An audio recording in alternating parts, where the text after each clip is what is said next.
இளைய பாரதம்.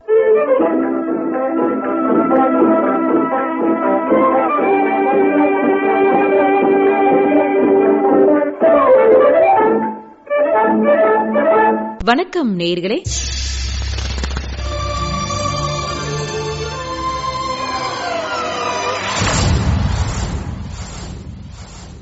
இன்றைய இளைய பாரதம் நிகழ்ச்சியில் பாராமெடிக்கல் படிப்புகள் குறித்து காரைக்கால் அன்னை அபிராமி பாராமெடிக்கல் கல்லூரி முதல்வர் டாக்டர் கே. சுரேஷ் கண்ணா அவர்களுடன் நேர்முகம் கேட்கலாம். உடன் உரையாடுகிறார் பா. வாசுதேவன் அவர்கள்.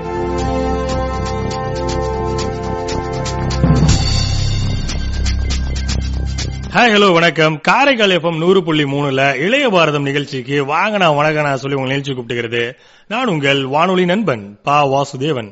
இளைய பாரதம் நிகழ்ச்சியில் இன்னைக்கு பாத்தீங்க அப்படின்னா, நமக்கு மெடிக்கல் அப்படின்ற ஒரு ஆசை எப்போதுமே எல்லாருக்கும் ஒரு கனவு இருந்துட்டே இருக்கும்.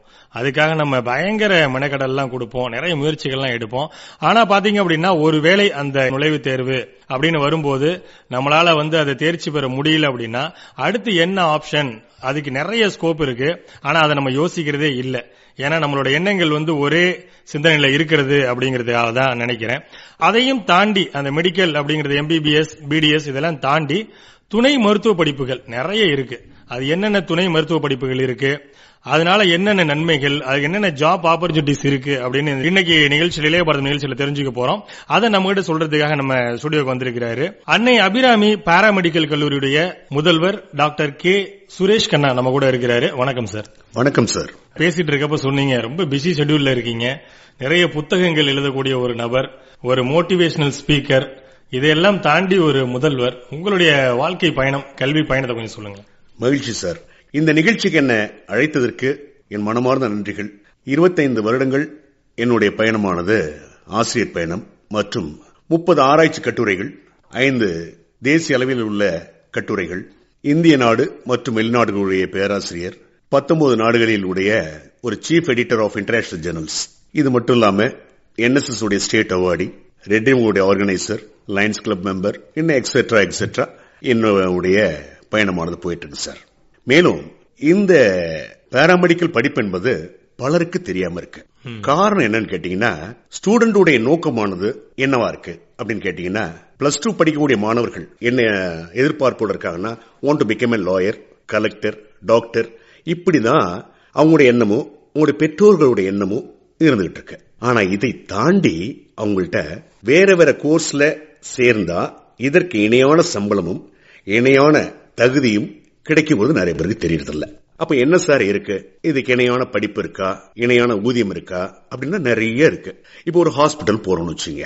ஒரு ஹாஸ்பிட்டல் போகும்போது நம்முடைய எண்ணமானது என்னவா இருக்கும் அப்படின்னு கேட்டீங்கன்னா, டாக்டரா இருக்கணும், இல்ல நர்ஸா இருக்கணும். அப்ப டாக்டர் நர்ஸ் மட்டும்தான் ஒரு ஹாஸ்பிட்டலா அப்படிங்கிறதுக்கு பலருடைய பரந்த பார்வையில் இது மட்டும் தான் தெரியுது. ஆனா உள்நோக்கமா பார்க்க போனீங்கன்னா, இந்த டாக்டர்ஸ் யாரை நம்பி இருக்கிறார்கள், அவர் எதை வைத்து அவர்கள் ட்ரீட்மெண்ட் செய்யறாங்க, நோயாளிகளை குணப்படுத்துகிறார்கள் அப்படின்னு பாத்தீங்கன்னா, அவங்க நம்பி இருக்க டிபார்ட்மெண்ட் பாராமெடிக்கல் டிபார்ட்மெண்ட்.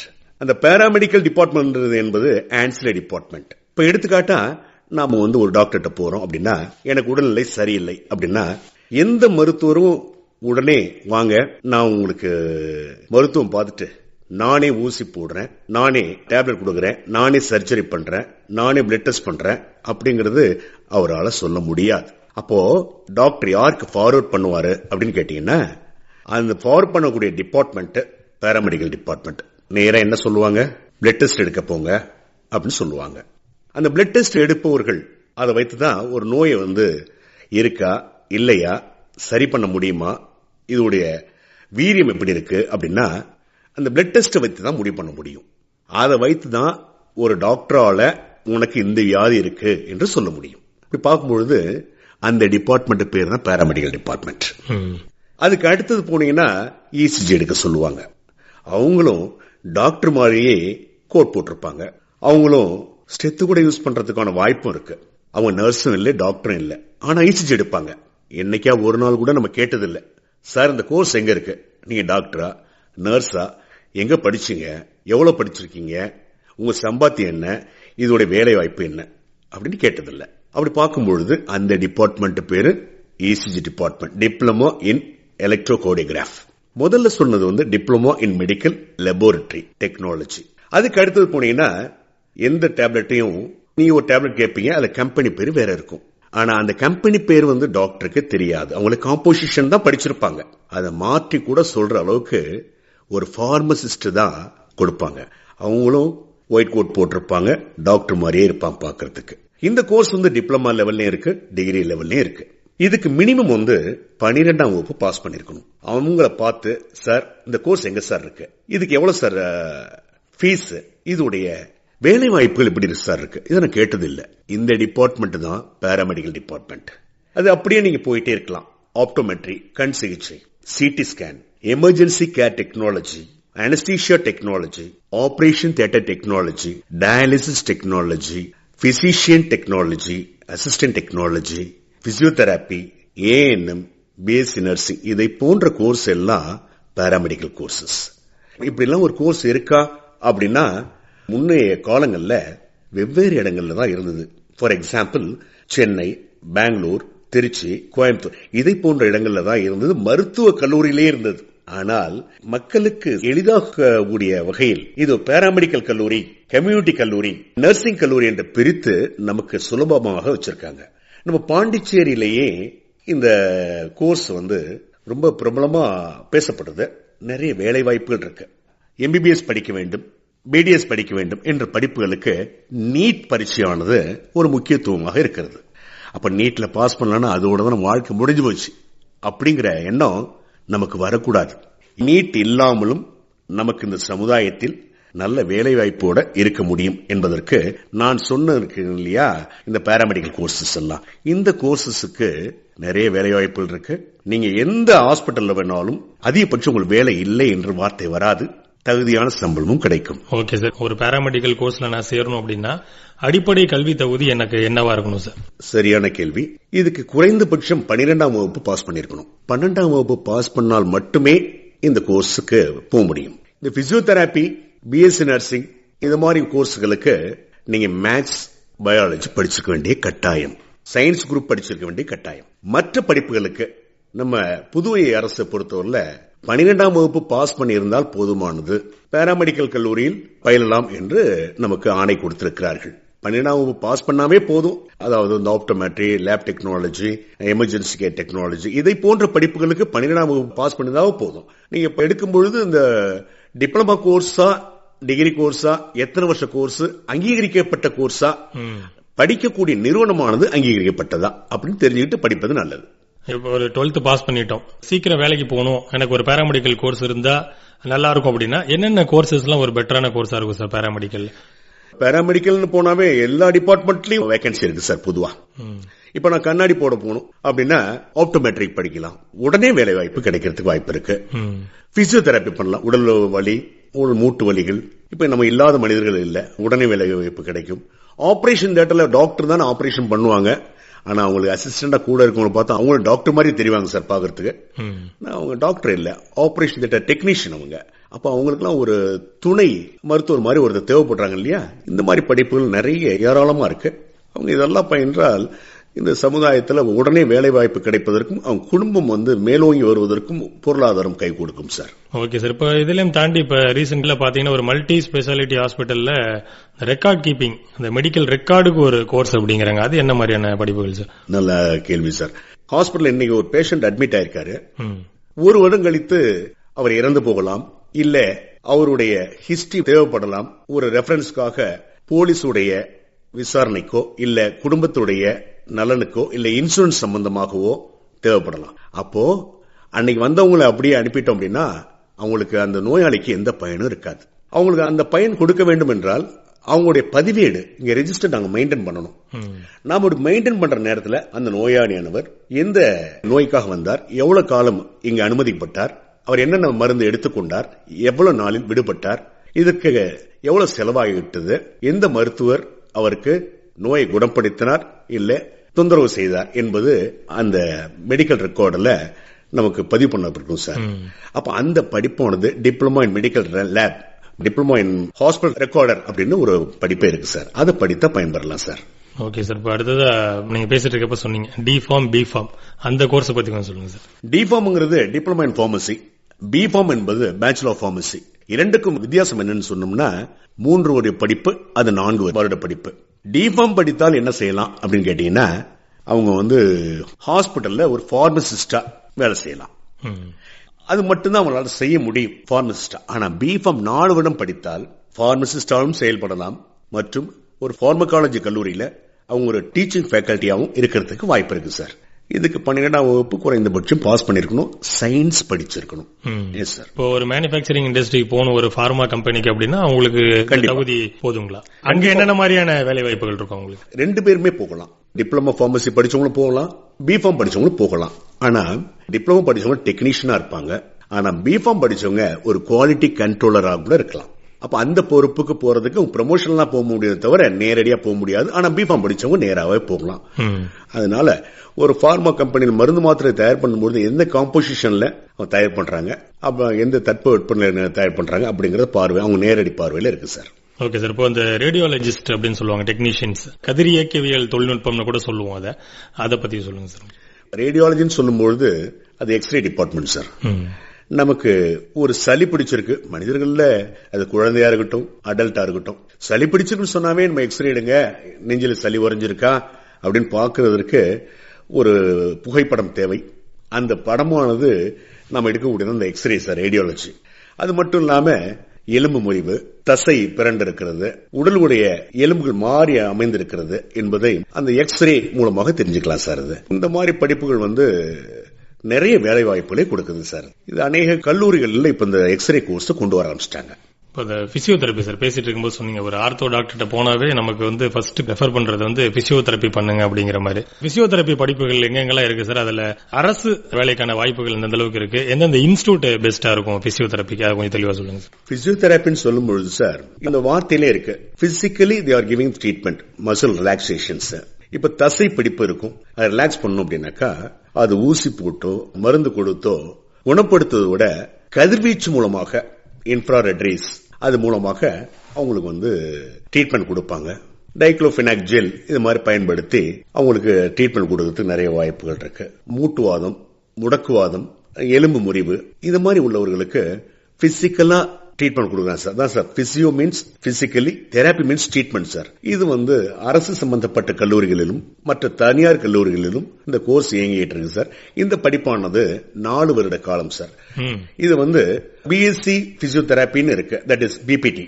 அடுத்தது டிப்ளமோ பிசியோதெரப்பி இருக்கு சார், தட் இஸ் டிபிடி. ரெண்டுக்குள்ள வித்தியாசம் முன்னாடியே சொன்னது போல பிபிடி படிச்சவங்க ஒரு காலேஜ்ல டியூட்டரா இருக்கலாம். ஆனா டிப்ளமா பிசியோதெரப்பி படிச்சவங்க பிசிக்கல் ட்ரீட்மெண்ட்ல மட்டும் செயல்படலாம் சார்.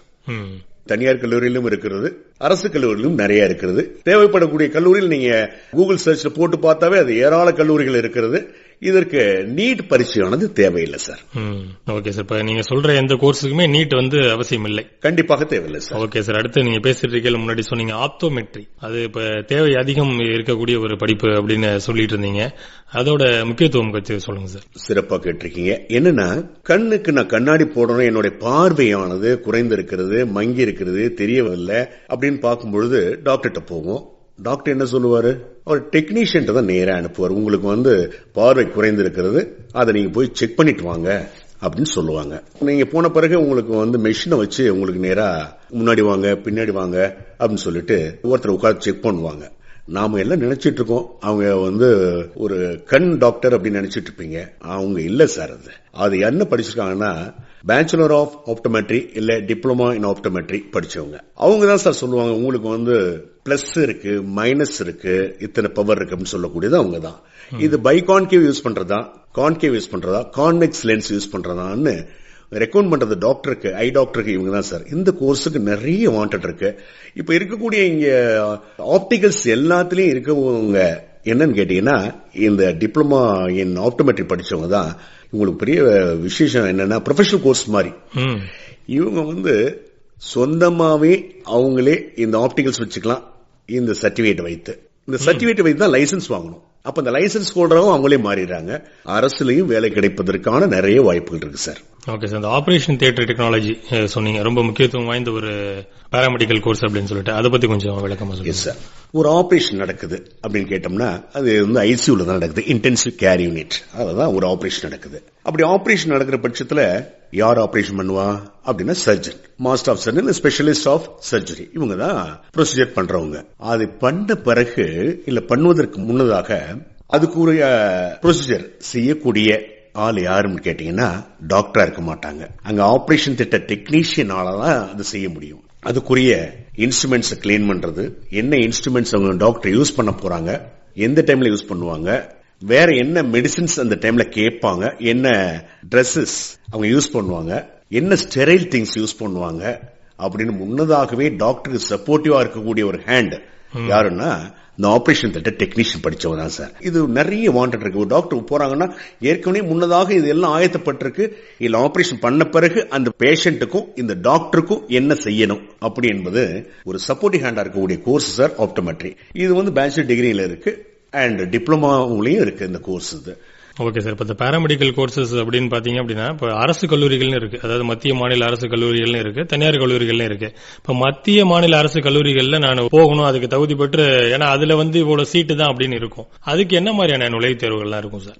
இப்ப பிஎஸ்சி நர்சிங் அப்படிங்கிறதுக்கு முன்னாடி வந்து அதுக்கு ஒரு என்ட்ரன்ஸ் தேர்வு இல்ல சார், மதிப்பெண் அடிப்படையில கொடுத்தாங்க. அது பாராமெடிக்கல் காலேஜ் தான் வருது, நர்சிங் காலேஜ் கூட அது மதிப்பெண் அடிப்படையில கொடுத்தாங்க. ஆனா இப்போ புதுவை அரசு என்ன பண்ணிட்டாங்கன்னா எல்லாரும் இந்த மோகம் இருக்குங்கனால ஒரு என்ட்ரன்ஸ் எக்ஸாம் வச்சுட்டாங்க. காரணம் என்னன்னா எல்லாருக்கும் சீட் கொடுக்க முடியல, லிமிடெட் சீட்ஸ் கொடுக்கறாங்க. கல்லூரியை பொறுத்து மாறுகிறது. ஒரு சில கல்லூரியில் 40 இடங்கள் கொடுக்கறாங்க, ஒரு சில கல்லூரியில் 20 இடங்களே கொடுக்கறாங்க. அப்போ எல்லாரும் வந்து அலைமோதுவதனால மதிப்பெண் அடிப்படையில் கொடுத்தாலும் கிட்டத்தட்ட எல்லாரும் புள்ளி சதவீதத்தில் வித்தியாசப்படுவதனால அதுக்கு நுழைவுத் தேர்வுன்னு வச்சிருக்காங்க. மற்ற பாராமெடிக்கல் கோர்சஸ் சொன்னது மாதிரி optometry, dialysis, X-ray technician, pharmacology, lab technicians, emergency care technology, இது மாதிரி உள்ள கோர்ஸுக்குலாம் எந்த நுழைவு தேர்வும் இல்லை. 12ஆம் வகுப்பு படித்திருந்தால் போதும், ஒரு முதல் வகுப்பு என்று சொல்லக்கூடிய 60% மார்க் கிடைத்திருந்தால் போதும், ஒரு தனியார் கல்லூரியில் சேர்றதுக்கான வாய்ப்புகள் நிறைய இருக்கு. அரசு கல்லூரியின் பொழுது மெரிட் பேசிஸ்ல கொடுப்பாங்க. ஏன்னா அவங்களுக்கு அந்த சீட்டை வந்து ஆக்குபை பண்ணுங்கிறதுனால அரசு கல்லூரியை பொறுத்தவரை மெரிட் பேசிஸ்ல கொடுக்கறது இருக்கு. ஆனா தனியார் கல்லூரியில் 60% மார்க் இருந்தா போதுமானது, அவங்க படிப்பதற்கு எல்லா எலிஜிபிலிட்டி இருக்கு அவங்களுக்கு. ஓகே, நீங்க ஒரு கல்வியலாளரா உங்ககிட்ட இந்த கேள்வியை கேட்கிறேன். இப்போ ஒரு மாணவர் வந்து ஒரு அரசு கல்லூரியா இருக்கட்டும் இல்ல தனியார் கல்லூரியா இருக்கட்டும், இந்த படிப்புகளை படிக்கிறதுக்கு சூஸ் பண்ணும்போது எந்தெந்த விஷயங்கள்லாம் அந்த கல்லூரியில பார்த்துட்டு சேரணும்? சரியான கேள்வி, இது முக்கியமான கேள்வி. ஒரு மாணவன் கல்லூரியில் சேர வேண்டும் என்று முயற்சி பண்ணும்போது அவன் எதிர்பார்க்கக்கூடிய கடைபிடிக்கக்கூடிய காரியங்கள் 6. 1, அந்த கல்லூரியானது அரசு அங்கீகாரம் பெற்றதா.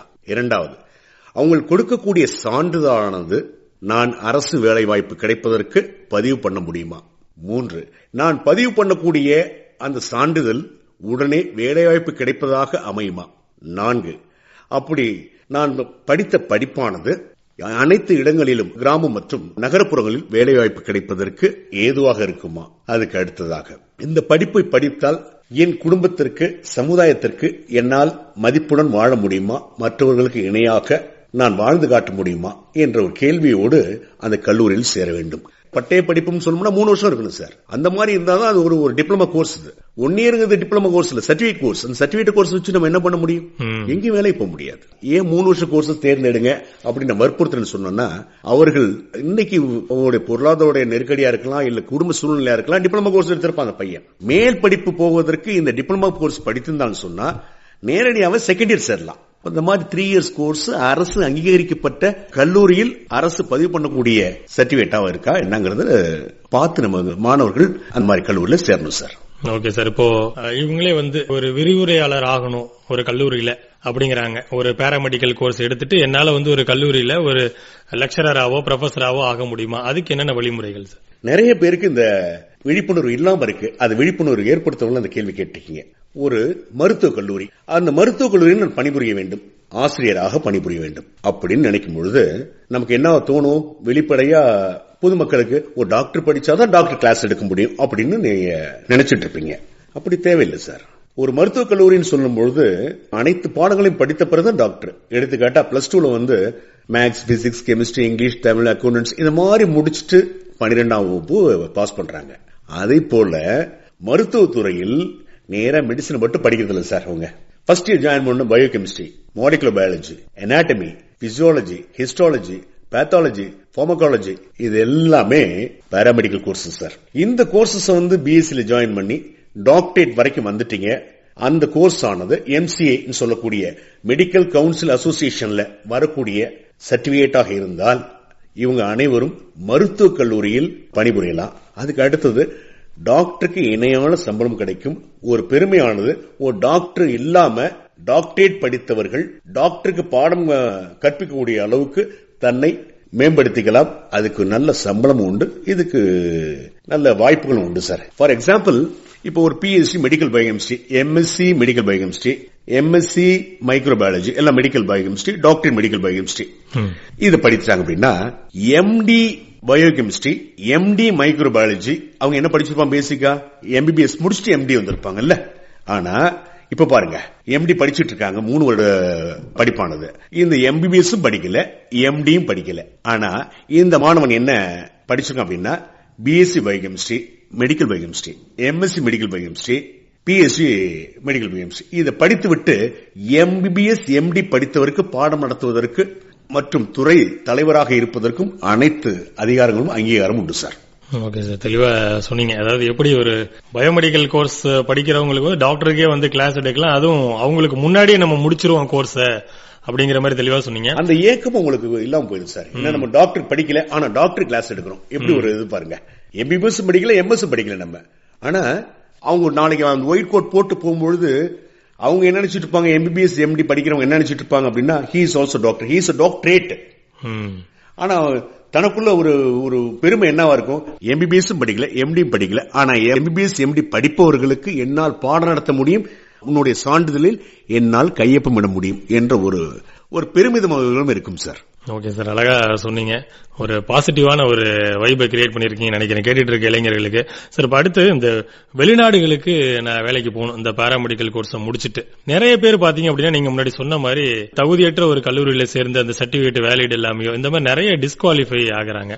ஒரு வெளிநாட்டுக்கு போய் நான் படிக்கணும் அப்படின்னா இந்த பாராமெடிக்கல் கோர்ஸ் முடிக்கிறவங்க படிக்கும்போது என்னெல்லாம் கவனத்துல வச்சுக்கிட்டு படிக்கணும், படிச்சு முடிச்சதுக்கு அப்புறம் வெளிநாடுகள்ல எந்த மாதிரியான வாய்ப்புகள் இருக்கு? ஏன்னா நீங்க நிறைய அயல்நாட்டுக்கு பயணம் செஞ்சிருக்கீங்க அப்படிங்கறதுனால உங்ககிட்ட இந்த கேள்வி கேட்கிறேன். இந்த பாராமெடிக்கல் கல்லூரியை பொறுத்தவரை அவங்களுக்கு கொடுக்கக்கூடிய இந்த diploma courses in paramedics degree courses in paramedics கொடுக்கும்பொழுது இந்திய நாடு மற்றும் அயல் நாடுகளில் அநேக மருத்துவமனையில் நிறைய வேலை வாய்ப்பு காத்திருக்கிறது நமக்காக. இப்ப என்ன நீங்க பாத்தீங்கன்னு சொன்னா, ஒரு ஹாஸ்பிட்டல் போறோம் அப்படின்னா டாக்டர்ஸ் அப்படின்னா நிறைய பேர் படிச்சிருக்க மாட்டாங்க. டாக்டர்ஸ் மட்டும்தான் பயணிக்க முடியும் அப்படிங்கிற கட்டாயத்தில் இருக்கும் பொழுது மருத்துவர் யாரை நம்பி இருக்கிறார் அப்படின்னு சொல்லும் பொழுது மற்ற துறை இருக்கிறது. அப்ப நோயாளிகளுடைய தேவைகளை செய்வதற்கு நான் முன்னதே சொன்னது மாதிரி எக்ஸ்ரே, ஆப்டோமெட்ரி, டயாலிசிஸ், அனஸ்தீசியா பத்தி உங்களுக்கு முக்கியமான கருத்து ஒன்று உங்களுக்கு சொல்லணும்.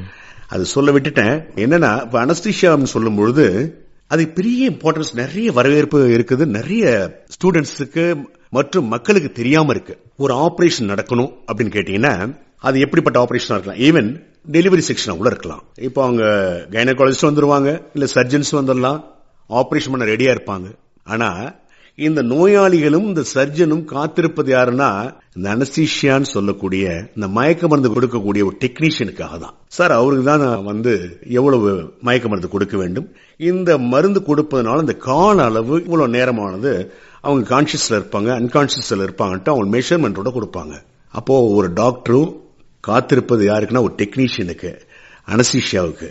அப்ப அனஸ்தீசியா படிப்பானது எவ்வளவு ஒரு முக்கியமான படிப்பு, ஆபரேஷன் துறையில ஒரு முக்கியமான படிப்பு என்பது இந்த மக்களுக்கு இந்த நேரத்தில் தெரியப்படுத்த விரும்புகிறேன். நிறைய இங்கே காரைக்கால் மாவட்டங்களில் நிறைய தனியார் கல்லூரி மற்றும் அரசு கல்லூரிகளிலும் இந்த அனஸ்தீசியா படிப்பானது இருக்கு சார். அதை மாணவர்கள் சேர்ந்து பயனடையலாம். ஓகே, இப்ப வெளிநாடுகள்லயும் வாய்ப்பு இருக்கு இந்த படிப்பு. அநேக நாடுகளில் வாய்ப்பு இருக்கிறது. என்ன அவங்க வெளிநாடு பயணிக்கிறதுக்கு முன்னால என்ன ஆயத்தமா இருக்கணும், ஃபர்ஸ்ட் உங்க சப்ஜெக்ட் நல்லா கிளியரா இருக்கணும்.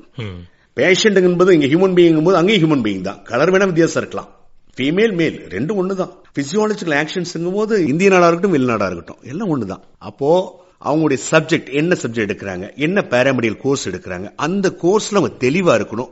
ஒண்ணு. இரண்டாவது, அந்த நாட்டுக்கு ஏற்றாற் போல் தன்னுடைய மொழியை மாற்றிக்கொண்டால் அந்த பேஷண்ட் சந்தோஷப்படுவாங்க. ஒண்ணு இங்கேருந்து படிச்சுட்டு போறது நல்லது, இல்ல அங்க போயிட்டு அந்த மொழியை நாம் கற்றுக்கொண்டு அந்த மொழியில் அந்த பேஷண்ட்டுக்கு நாம் எடுத்துரைத்தால் ரொம்ப மகிழ்ச்சி அடைவாங்க. உங்களுடைய வேலை வாய்ப்பானதும் நீடித்திருக்கும், உங்க நல்ல மதிப்பும் கிடைக்கும், ஊதியமும் கிடைக்கும் சார். எல்லாரும் யோசிக்கிற ஒரு விஷயம் பாத்தீங்க அப்படின்னா இந்த ஃபீஸ், இந்த பாராமெடிக்கல் கோர்ஸ் எவ்வளவு ஃபீஸ் இருக்கும், இது எல்லாராலையும் படிக்க வைக்க முடியுமா அப்படிங்கிற ஒரு கேள்வி இருக்கும்.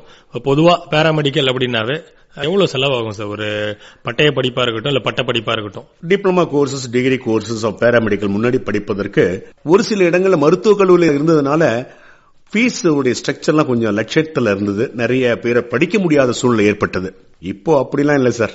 இப்போ இங்க பாண்டிச்சேரியை பொறுத்தவரை சென்டாக்ல வர ஸ்டூடெண்ட் ஒரு வருடத்துக்கு 40,000 இவ்வளவுதான். இதுவும் SC/ST ஸ்டூடெண்டா இருந்தா அவங்களுக்கு இலவசமா வந்துருது. உங்களுக்கு தகுதியின் அடிப்படையில், மதிப்பெண் அடிப்படையில் பேங்குகள் கொஞ்சம் அணுகுனா கூட நமக்கு எஜுகேஷன் லோன் எல்லாம் கொடுக்கறாங்க. அதை வச்சு ஈஸியா படிப்பதற்கான வாய்ப்பு இருக்கு சார். இங்க நிறைய கல்லூரிகள் இப்ப வந்துருச்சு. முன்னைய காலங்களில் நிறைய செலவு பண்ணி படிக்கிறது மாதிரி இப்ப இல்ல. இப்ப எல்லாரும் அனைவரும் படிக்கிறதுக்கான ஒரு வாய்ப்பை உருவாக்கி கொடுத்திருக்கு நம்முடைய புதுவை அரசு மற்றும் நம்ம இந்திய அரசும். ஓகே சார், தெளிவா ஆரம்பத்திலேயே சொன்னீங்க. அதாவது மருத்துவம் அப்படின்னா MBBS, BDS, MD இந்த மாதிரி கிடையாது, அதையும் தாண்டி ஒரு உலகம் இருக்கு பாராமெடிக்கல் அப்படின்னு சொல்லிட்டு. இப்ப நீங்க ஒரு கல்லூரி முதல்வர் அப்படிங்கறதுனால உங்ககிட்ட இந்த கேள்வி கேட்கிறேன். இன்னும் கொஞ்ச நாள்ல மாணவர்கள் எல்லாம் பொதுத் தேர்வு எழுத போறாங்க, அவங்களுக்கு உங்களுடைய ஆலோசனை என்னவா இருக்கும்? அனைத்து மாணவர்களும் இந்த செய்தி சரியாக மனதில் கொள்ள வேண்டும். சயின்ஸ் படிக்கக்கூடிய மாணவர்களாக இருந்தாலும் சரி, ஆர்ட்ஸ் படிக்கக்கூடிய மாணவர்களாக சரி, நாம் எந்த துறையை தேர்ந்தெடுக்கிறோமோ அந்த துறையில் சரியாக கவனம் செலுத்த வேண்டும். எடுக்கக்கூடிய துறையானது நமக்கு வேலை வாய்ப்பை அதிகமாக கொடுக்குமா மற்றும் நல்ல ஊதியம் கிடைக்குமா என்ற எண்ணத்துடன் அவங்களுடைய 12ஆம் வகுப்பு படிக்கும் பொழுதே இந்த எண்ணத்துடன் படிக்க வேண்டும். அந்த கேரியர் கைடன்ஸ் இல்லாம சிலர் ஏன் படிக்கிறோம், படிக்க சொன்னாங்க படிக்கிறேன், இந்த எண்ணத்தோட படிப்பே இல்லை. இந்த எதிர்காலமானது என் கையில் இருக்கிறது, யாரை நம்பி இல்லை, அதற்கு என்னுடைய படிப்பே உறுதுணையாக இருக்கும் என்று முன்னாடி அவங்க நினைக்கணுங்க. அப்போ 12ஆம் வகுப்பு படிக்கும் பொழுது நான் இந்த வேலைக்கு தான் போவேன் அப்படின்னு பிக்ஸ் பண்ணிட்டாங்க அப்படின்னு சொன்னாக்கா அதுக்குரிய தகுதியான மதிப்பெண் பெற வேண்டும். தகுதியான மதிப்பெண் பெற வேண்டும், ஹார்ட் ஒர்க் பண்ணணும். அவங்க 12ஆம் வகுப்பு படிக்கிறோம் அப்படிங்கிறதுக்காக படிக்க கூடாது, அதை புரிந்து படிக்க வேண்டும். புரிந்து படிப்பதை அவங்களுக்கு பொது சேவைக்காகவும் தன்னுடைய சேவைக்காகவும் பயனுள்ளதாக இருக்கிறதா நம்முடைய படிப்பானது என்று அறிந்து படிக்க வேண்டும். அப்படி படிக்கிற பட்சத்தில் அவங்க எதிர்காலத்தில் கண்டிப்பாக ஒரு சிறந்த ஊழியனாக இந்திய நாட்டுக்கு அமைவார்கள் சார். நன்றி சார். இவ்வளவு நேரம் பாராமெடிக்கல் கோர்சஸ் பத்தியும் சரி, பொதுவான பல தகவல்களும் அந்த கல்வி சார்ந்து எங்களுக்கு கொடுத்தீங்க. காரைக்கால் FMக்கு உங்களுடைய தகவல்களையும் ஆலோசனைகளையும் வழங்கியதற்கு நன்றி. தேங்க்யூ.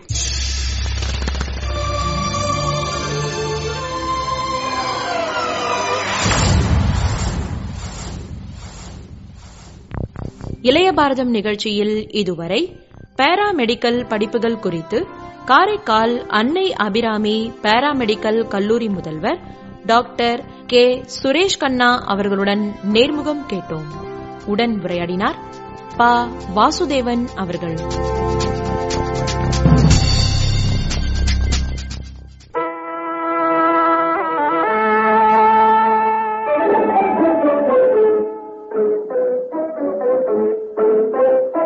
இளைய பாரதம்.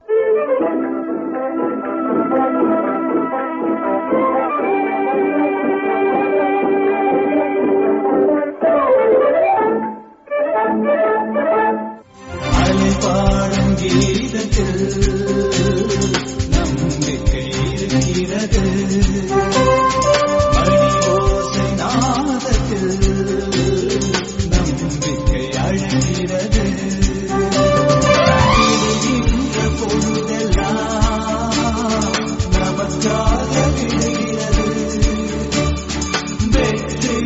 பக்கத்தில் நம் வாழ்க்கை சிரிக்கிறது.